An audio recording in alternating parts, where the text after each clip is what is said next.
Well, hello there, ladies and gentlemen. It's Eddie and Billy back again for this week's episode of Couch Trip Therapy for Everyday Life. That is your psychotherapist du jour, Eddie Reese, and I do my best to play the role of the every person, those that may or may not be in therapy, those that may or may not be interested in learning more about therapy. And the hope for me and Eddie is that in consuming these episodes on YouTube or wherever you consume audio podcasts, that you are at the very least more aware of why psychotherapy exists, who performs it, and why it's so valuable in this day and age as we record this February of 2025. So Eddie and I, as we often do, have a conversation off air right before we hit the record button. And speaking of hitting buttons, if you're watching this on YouTube, please do us a favor and hit that like button. Leave us a comment and subscribe if you'd like to receive notifications of future podcasts as they go live, because we promise as we publish, they are most certainly, and we're biased, compelling. So that said, we had this conversation and it was about addiction. It was, and that is quite a broad term, and we'll get into all the different fingers of that. But let's just start with a question for Eddie, which is, Eddie, for me personally and the audience, can you give us an overarching explanation and definition of what addiction is? And then we'll go from there. Yeah, it's a little tricky because when people hear the word or use the word addiction, they're generally talking about drugs, alcohol, maybe work, but there are really almost countless kinds of addiction, and an addiction that kind of would cover all of them is there a habit, behavior, thing that you do that gets in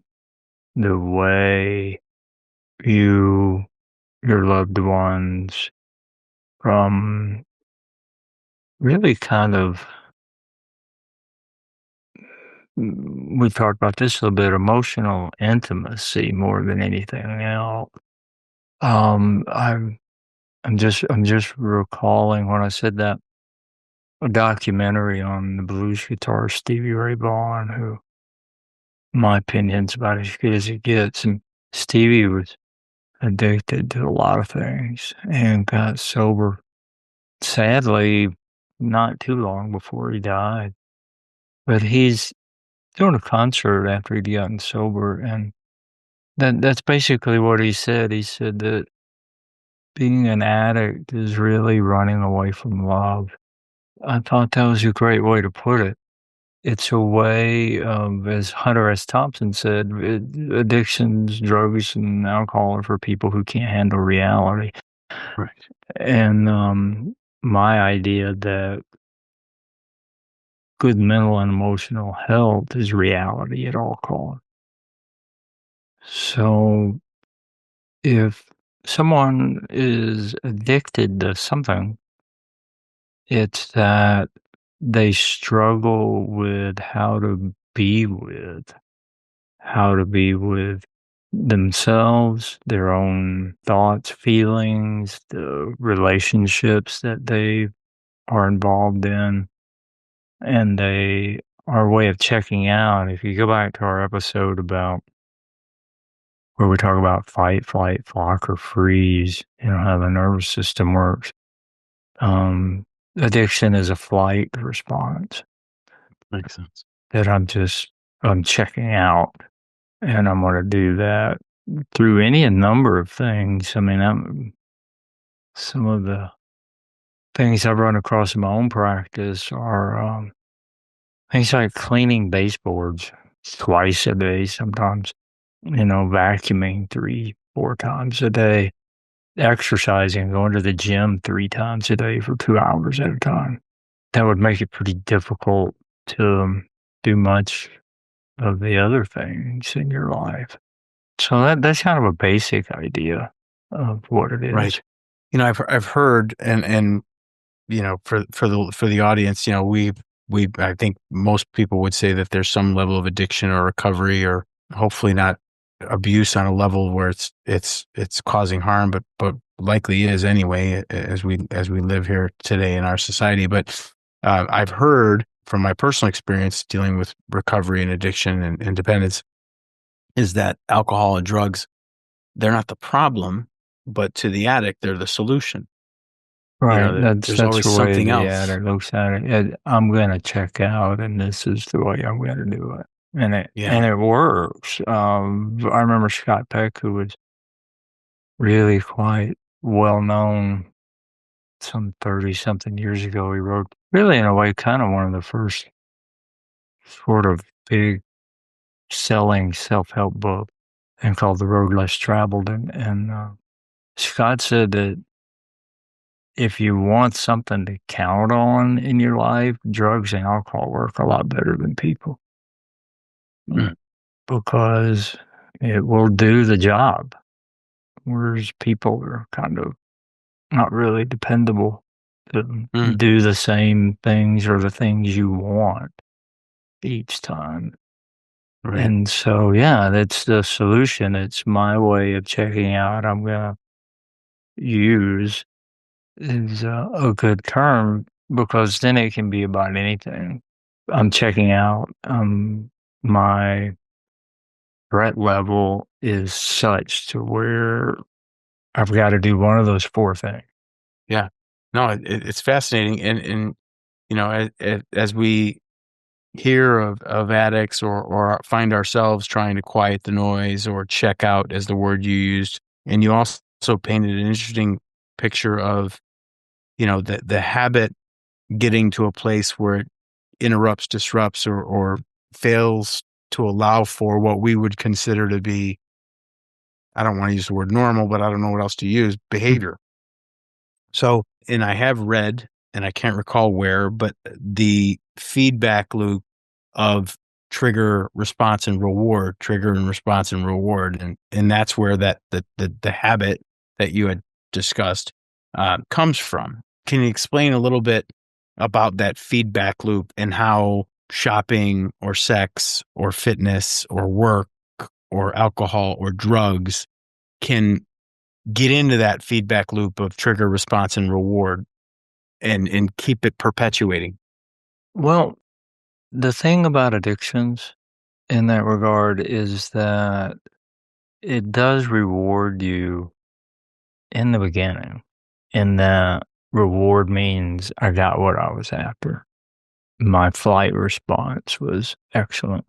While I was high on whatever it was I was doing, so engrossed in what I was doing, thought never occurred to me that any of these other problems were even there, which is what you're looking for. One of the ways you know it's really an addiction is that that reward begins to fade, Mm, to where first kind of thing is that, okay, I want to run away and I'm going to use alcohol, and 4 or 5 drinks will give me enough of a buzz to where I'm okay. I'm pretty happy. After a while, I'm not so happy after 4 or 5, because what is called tolerance, your body is building up a tolerance, which another way of describing that is that that high becomes more of a norm. yeah, So I've got to do more to right. get the reward. And then after a while, you can do as much as your body could stand, and you still you don't feel rewarded. Yeah, And that's when the addict starts to realize that something's wrong, and they can add to what they're doing, switch from alcohol to drugs, or drugs to alcohol, or something else, you know, trying to stay in that place of escape. right.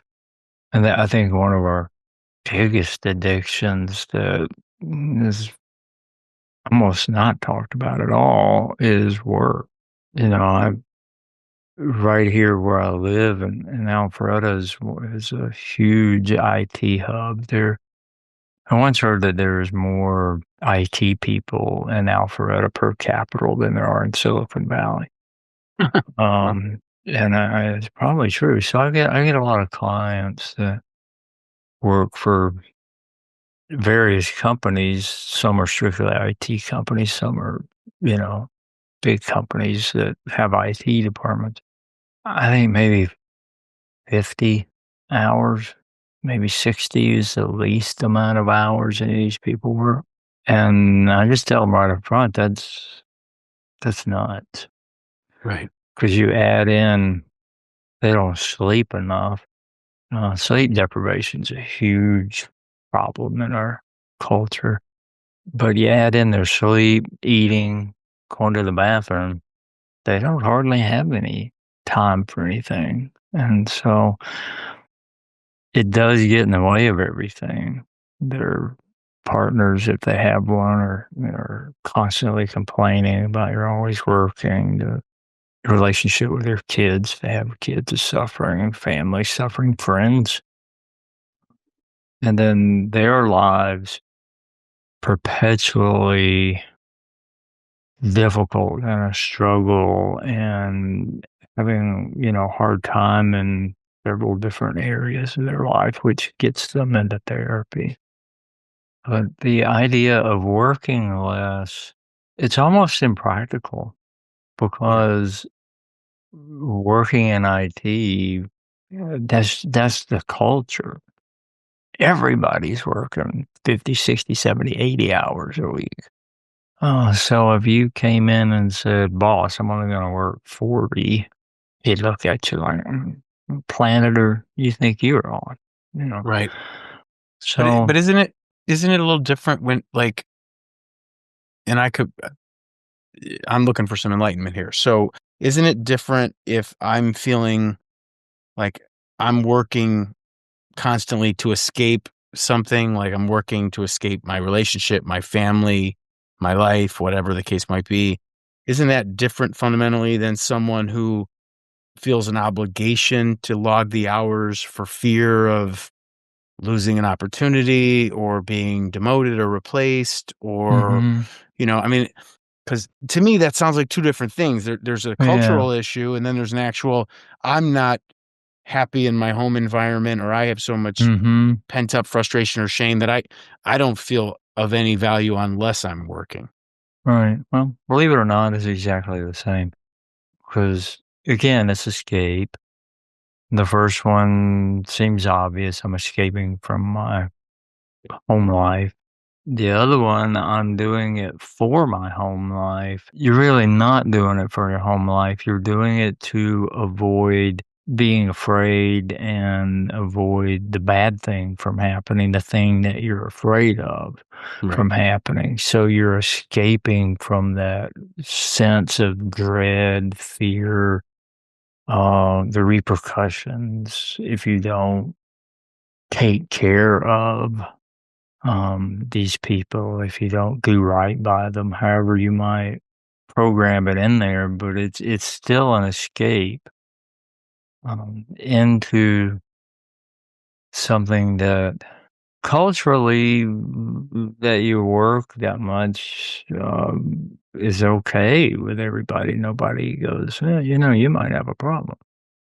Because they're probably In this working country. that much. Yeah, they're probably working that much. There's I forget what the word is, but there's actually a Japanese word for working yourself to death because people in Japan do that. Right.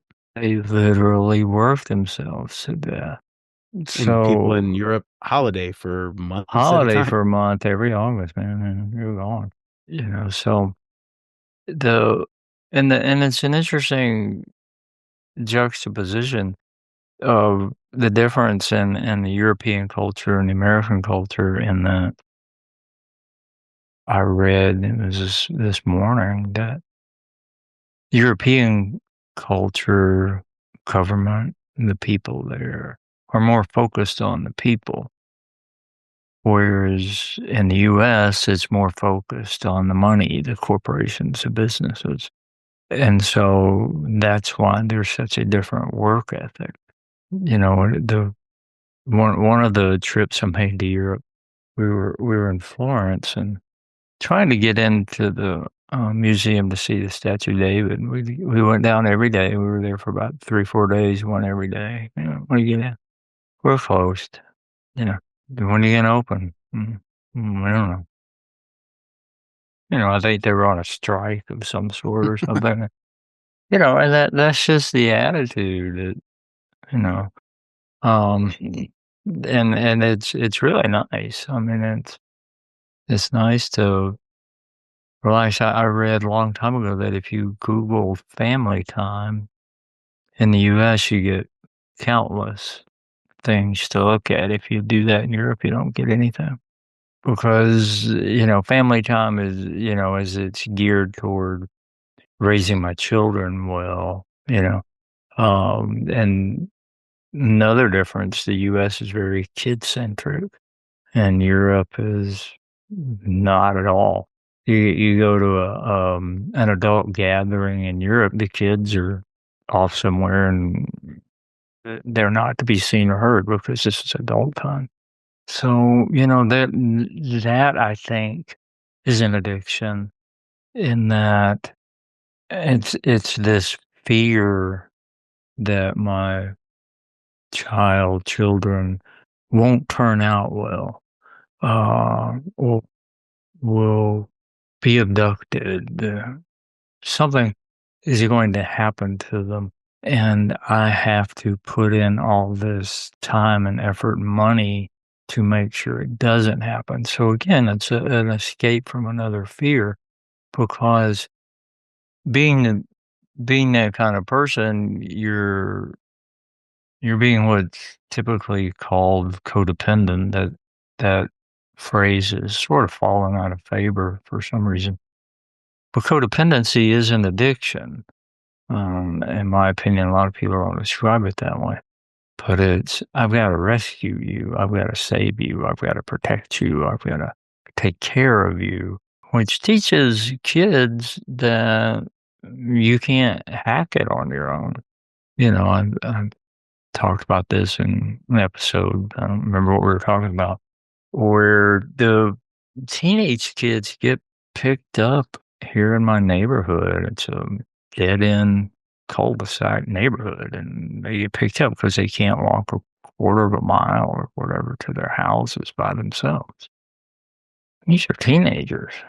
To me, that's just weird. I mean, Yeah. I'm an old No, guy, and where if you'd walked into our home and mom was there, and we weren't, she'd say, "Hey, we're the kids." She'd go outside. That's all she knew.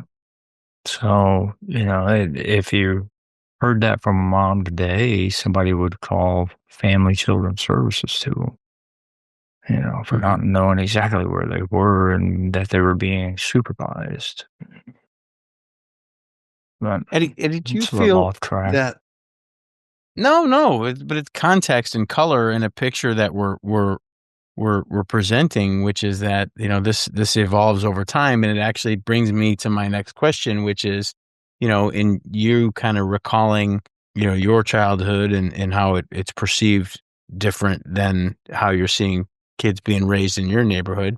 Do you feel as a therapist or just as a guy in 2025 that addiction, use, abuse, dependency, in all of its forms, is accelerating? Is it more of an issue today than it was 50 years ago? Uh, Is it fairly, static in its percentage of population of, yeah, that it's afflicting, or what are your thoughts?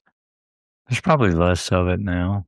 Just evidenced by what you see in movies.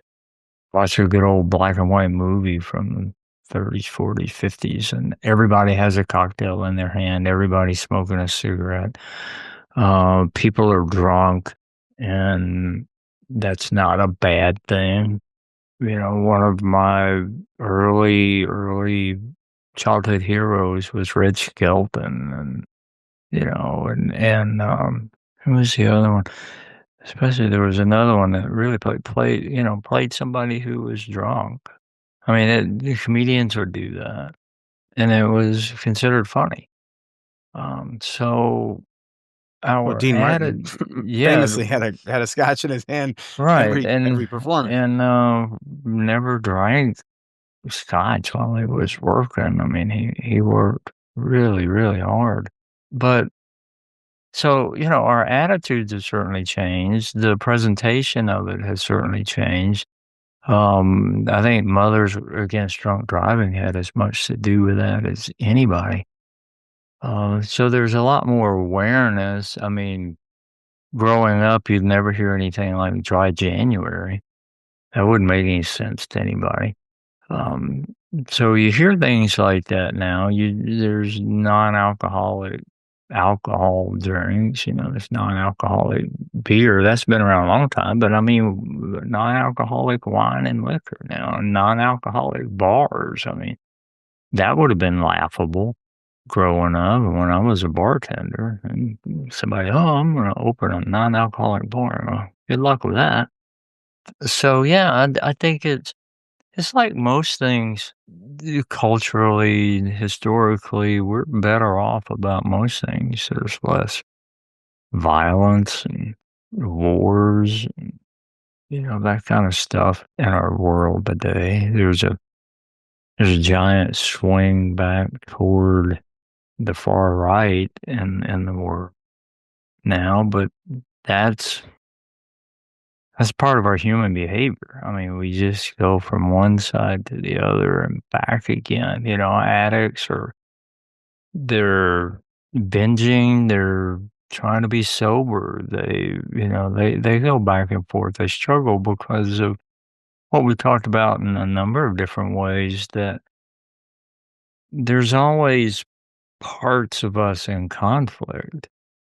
And so this basic idea of this is what an addiction is. It's there's a part or parts of you who are in this threatened state, and there's another part that says, here's what we'll do, and then another part that says, oh my God, we can't do that. If you ever walked out of a bar and had the sun hit you in the face, I mean, it's usually your first thought is, "Whoa, I'm not doing that again." But then you do. So it's this conflict going back and forth. So we go all or nothing here, all or nothing back over here, and so the same thing's going on with politics, and going from this country's been in a very liberal mindset for probably the last 50 years or so. Now we're going the other way. That's the way things go until we evolve enough to change that. And we've done that about addiction. We've done that about domestic violence. Women and children aren't chattel anymore in this country. But it took until, I think, the early 60s to get rid of that law, the last places it was. So we haven't evolved as much as we think, but, Right. We're not walking around with sticks and whacking people we don't know, just as a general rule. Right. And you and I have talked about just, as it relates to psychotherapy, the stigma around it, how much less it is and certainly in the urban or metropolitan regions today than it was when you began your career. And, it's interesting, you talk about the evolution of alcohol perception, let's call it, just the idea that, Right. in the 20s, 30s, 40s, maybe post-World War II, the idea that you're having kids, you're raising family, you're working hard, you're going to the tavern, you're drinking, whatever it is.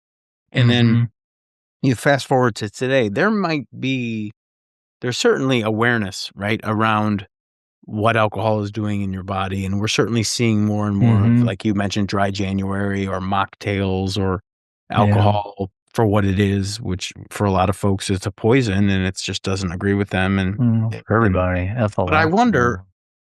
right? But like I wonder, like from your perspective as a therapist, to the degree you could share, what effect is this having? You talk about awareness and you talk about perception and information and the speed at which we get it and Mhm.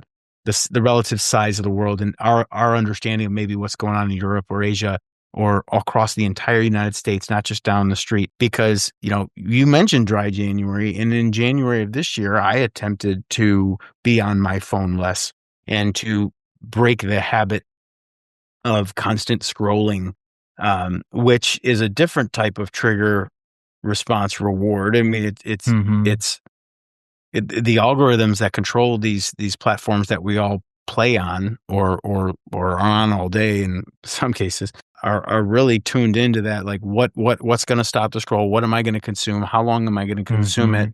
And then when I decide to scroll again, what can Facebook, Instagram, TikTok, Twitter, or X or LinkedIn or YouTube put up next so that I stay even longer? And it's Mhm. it's amazing how quickly they're making those determinations, but it's really based on the input that I give. That's just a long-winded way of saying, yeah, maybe we've gotten a little bit better about alcohol, but aren't there other things that we never really had to deal with 30 years ago?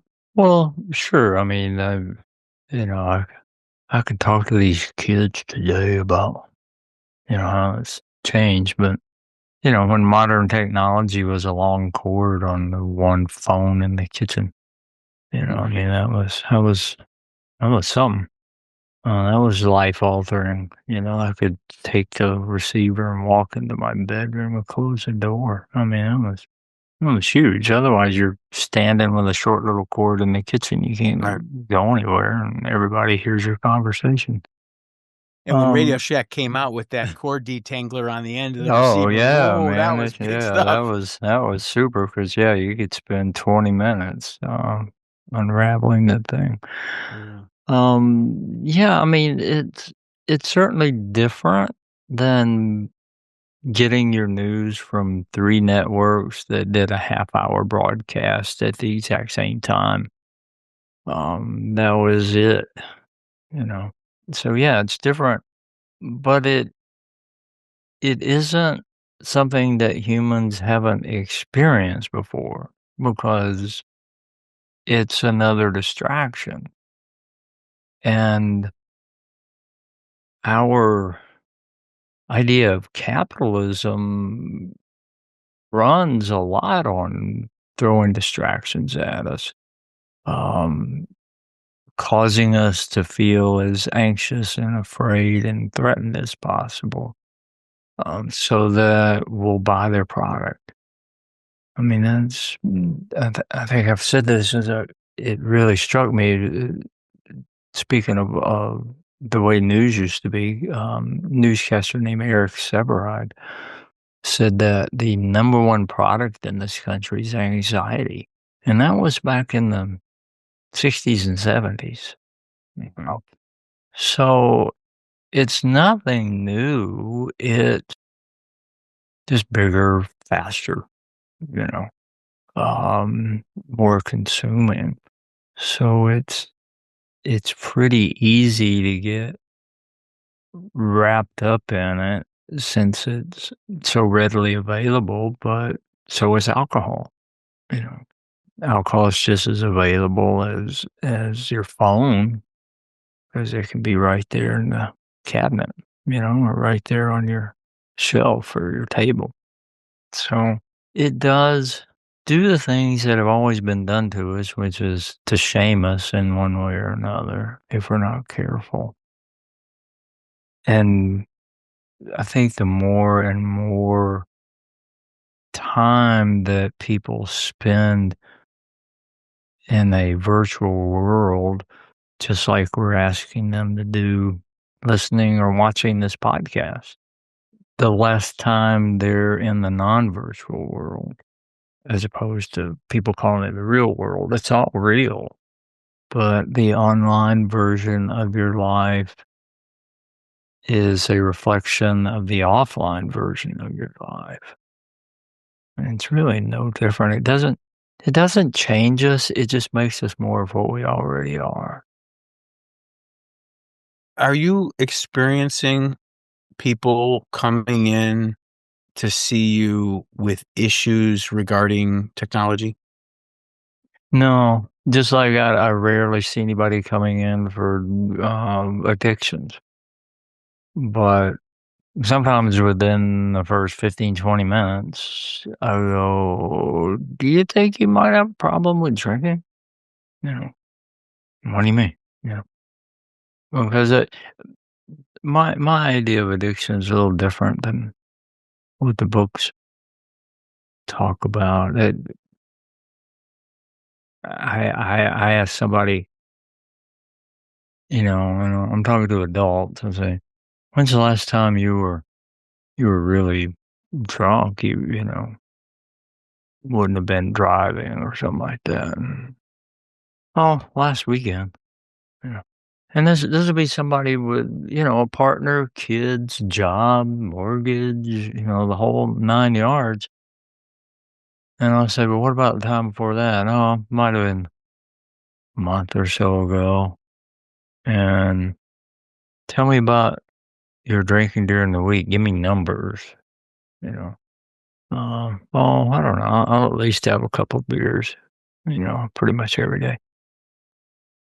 And I go, "Well, I'll just be straight up with you because that's, I think, the best way to handle it. You've got a drinking problem. What are you talking about?" Mm. I go, "In my opinion, if you're an adult and you're getting drunk, you got a drinking problem, period. That, there's no way to see it because you're putting at risk everything in your life and possibly the lives of somebody you don't even know. Why would you do that? You're also, you know, and if we talked about it or if it's obvious from looking at it, well, you're somebody who looks like you take pretty good care of yourself. Oh, yeah, yeah. You're putting ethyl alcohol into your body, which at one time was used for rocket fuel. It's used now in gasoline and in your tank. It's called ethanol. You're putting that in your body. It is a straight up poison. People die of alcohol poisoning. So I don't understand why you want to go get drunk and you've got all this to lose. Right. And of course they'll go, "Well, I don't go out and drive or drink." And I go, "It doesn't matter. You ever got in a fight with your partner while you were drinking?" Well,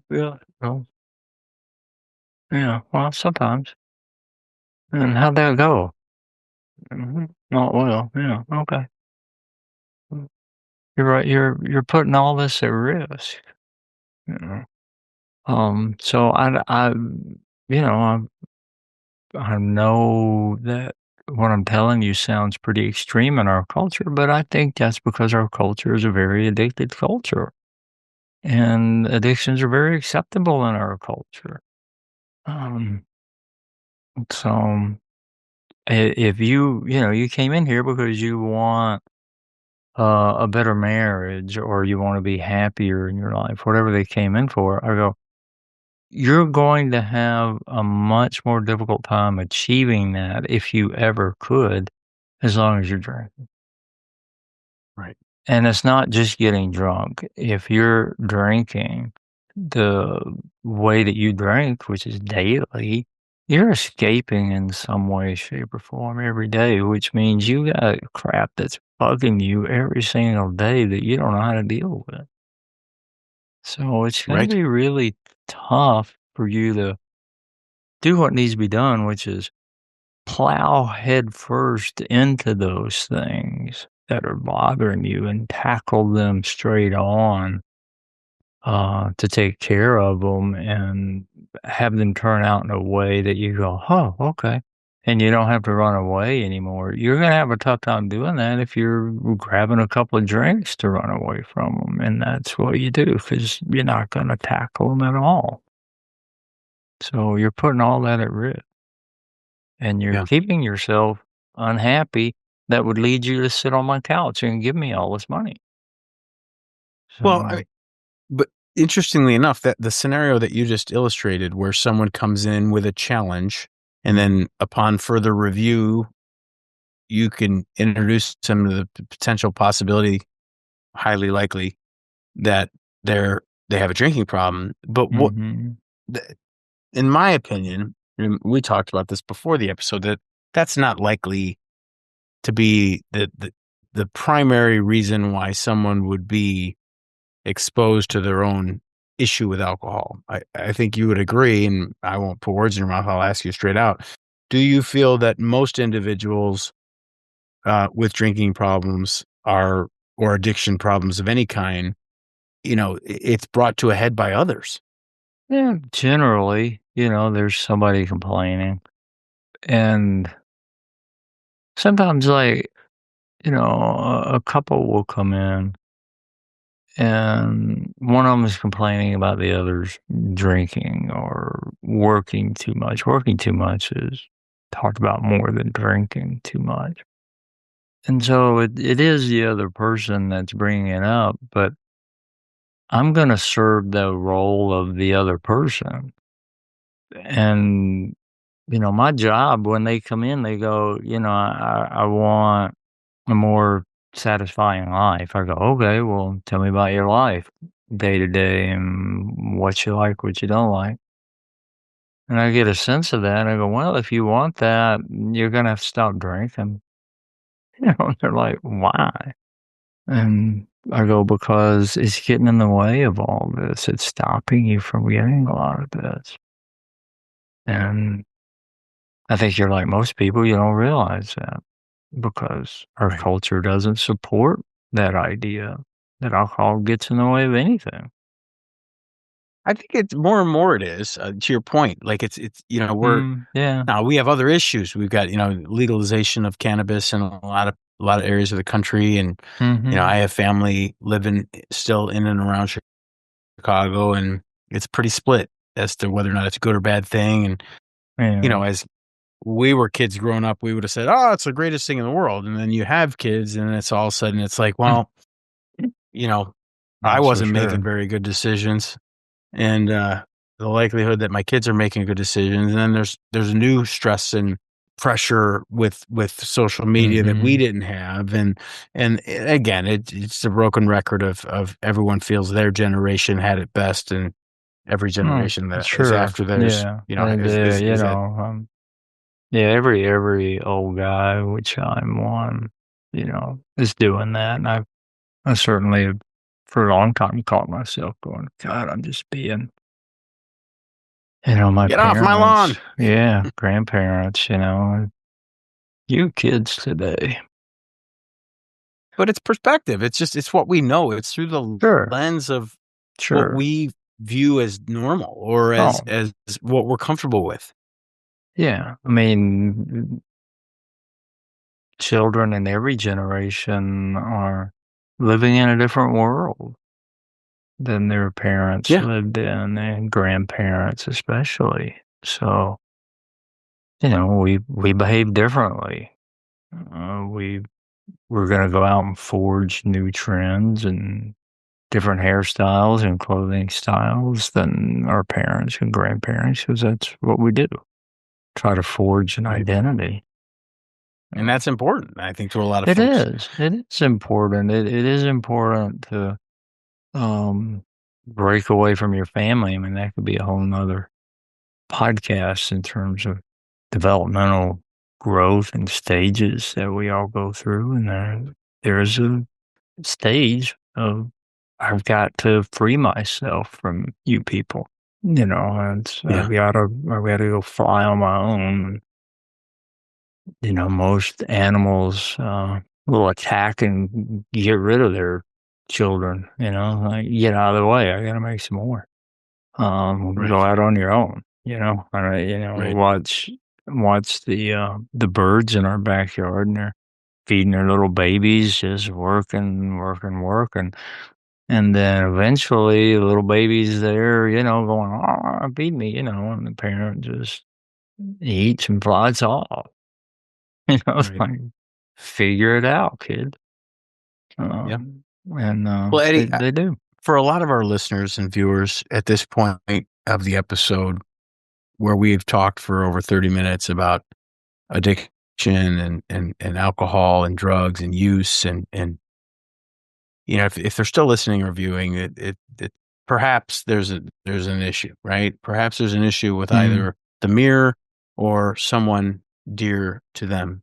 I mhm, have experience with family and friends that have gone through interventions, inpatient treatment, that are in and out, back in recovery. mhm. So, I've seen it firsthand. Yeah. My family, is in the restaurant business for the most part. You and I Mm, share one thing in common among a million things we have in yeah. common. We both tended bar, and so we know what that's like. But here's the question. So for someone who's still listening or viewing, and in the back of their mind they're having a conversation, do they have a problem? And if the answer to that is perhaps, what can we give them as a way forward? A way to perhaps Mm, bring about some meaningful change, to perhaps, bring some peace, perhaps even save someone who may or may not be about ready to get behind the wheel when they shouldn't yeah. be, or about ready to put at risk something way too important to put at risk.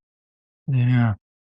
It's a great question. I mean, there's a number of different ways that, you can go about it, whether you're the person that is concerned or if you're the person who is concerned about. The general thing that I say to people who are questioning, do I have a problem? I go, if you question it, you got a problem. That I guarantee you. Because people who are way further gone than you are don't ever question it. And the people who don't. So if you're questioning, yeah, you got a problem. Go ahead and just treat yourself as you got a problem. And chances are you're questioning yourself because the people around you have questioned you. And if the people around you are questioning you, you got a problem. Even if we could argue your problem isn't use, you got a problem with this person and they got a problem with you. So that's a problem. And you want to get that straightened out, you're probably going to have to stop whatever it is you're doing if you want to be with that person. So you got a problem. So I think it's just easier, and I like easy and efficient. I think it's easier to just treat what you're doing as a problem and see what happens if you change it. If somebody's like, I don't have a problem, I go, well, how about an experiment? You know, How about you stop using for, let's think you could make 90 days? Well, I mean, I've gone longer than that, you know. Okay. Well, let's pick 90 days. Don't touch it at all for 90 days. And keep a journal of your experience of that. Are you thinking about it? Do you want to do it? Do you just go, bam, I'm going to do this for 90 days? Are you counting down to the 90 days? Because the experiment is not don't use for 90 days and then go as crazy as you want on day 91. The deal is go 90 days and we'll have a discussion about what you want to do next with it. And there seems to be something magical about 90 days. If I get a client to do that, they don't go back. Yeah. A month doesn't do it. So dry January, try dry spring, or dry summer, dry fall, dry winter. Try 90 days. and just see what happens. And I've yet to have anybody do that and come in and go, my life's worse. Right. It's just never happened. They go, I'm sleeping better. I've lost about 15 pounds, and my partner and I are getting along better. I go, well, how about that? Okay, she did have a problem. Yeah. Well, and then they'll go, maybe I did. I go, maybe, really, maybe. Mhm. So, just in general, if you even listen to this podcast, this episode, it was probably because there's something going on, because you were talking about your family experiences. Find me a family that hasn't. I don't know of any. And maybe it's where I grew up. I mean, I grew up in the South, and I'm a good old boy, and um, everybody drank, everybody used drugs. I mean, and that was just who we were. Somehow genetically, I escaped that. Um, but goodness gracious, every family struggles with it. And if you adopt my idea of addiction, then everybody's got how many addictions in their family. Yeah. Because we haven't evolved enough to where somehow things don't threaten us. I don't know if we could ever evolve to that, where we don't feel threatened, where our nervous system doesn't say "don't die" as rule one. So especially as long as our culture wants to sell us anxiety, and especially do that in the form of, you suck, you suck, and we know you suck, so use this toothpaste. You won't suck so much, you know. Right. As long as that keeps hitting us, as long as we feel that anyway, and going back to your question about social media or phones, you have to feel less than to begin with, to pick up a phone for the first time and look at something and then feel more less than. Because if you don't feel less than at all, if you really are very emotionally happy and capable, and realistic about who you are, and you see something, say your friends are on some kind of exciting vacation that you would have loved to have done, you're just going to be happy for them. And you're going to go, wow, that's awesome, guys. And you're really going to mean it. Mm. You're not going to go, oh, I wish, you're not going to do that. You're only going to do that if you feel it anyway. So, what I tell parents is, what your kids are looking at isn't doing that to them. It's making it more obvious. It's making them more conscious of feeling it, which in a way is Mhm. a good thing, because you're not going to change it if you're not very conscious that you feel that. So if somebody came in and said, oh, I need help getting off my phone because it really makes me feel bad. Never had anybody do that, but if they did, I'd go, great. You know, now we can work on you feeling bad, and that's not your phone's doing. Right. Well, that's consistent with what we've talked about in a great many of our episodes. But what I heard you say, Eddie, which I find compelling, and I think we can kind of wrap things up now, is that awareness precedes progress. And when we're able to recognize or even form the question, which is, Mhm. do I, should I, is there a problem? Or if we're talking about somebody else for whom their behavior is creating a problem for us, it's just being aware of that, I think Mhm. is the beginning of what hopefully could be a healthy course of events. And for those who've listened to us before, you know that, right about now is when we talk about, hey, if these issues, these questions, these concerns, are present and causing a challenge, or the fact that they're being unaddressed is causing a challenge, please, please, please, ask us or ask anybody, for a good therapist or an introduction to one. And if you don't have one or someone to ask, please put it in the comments or message us privately. And Eddie will be absolutely thrilled to introduce you to a really good therapist in your hometown. Because, if nothing changes, nothing changes. And one thing that we're really hoping is that as a result of destigmatizing use, abuse, and dependency and addiction and in all of its forms, whether it's drugs, alcohol, work, behavior, technology, and there's a laundry list of other things. The whole idea here is if you're helpless, hopeless, and powerless against some, actually helpless, hopeless, and powerless is your definition of rage. But if you're powerless, It's a reaction. of